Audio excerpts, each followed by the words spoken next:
এই তালের শ্বাস ছিলার নতুন একটা নতুন না অবশ্য পুরান পদ্ধতি, মানে আমি যেভাবে ছিলে অনেকের কাছে এটা নতুন লাগতে পারে।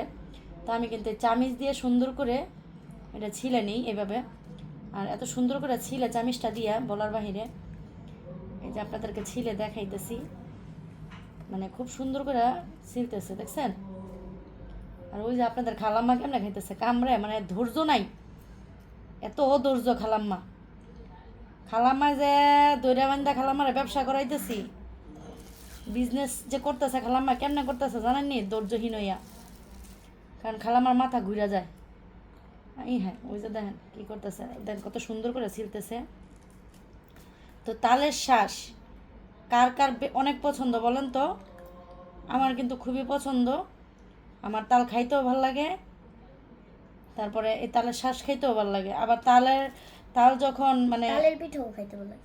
তালের পিঠা তো খাইতে ভালো লাগে অবশ্যই। যে দেখেন কি সুন্দর করে ছিলছি, এই যে দেখেন কত সুন্দর করে ছিলা হয়েছে।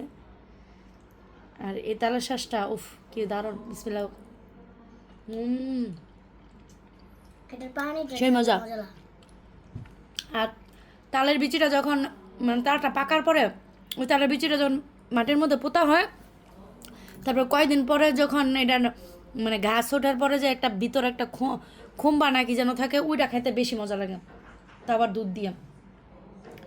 তো এটাও মজা। তালের কোনো কিছুই মজা ছাড়া নাই, সবই মজা।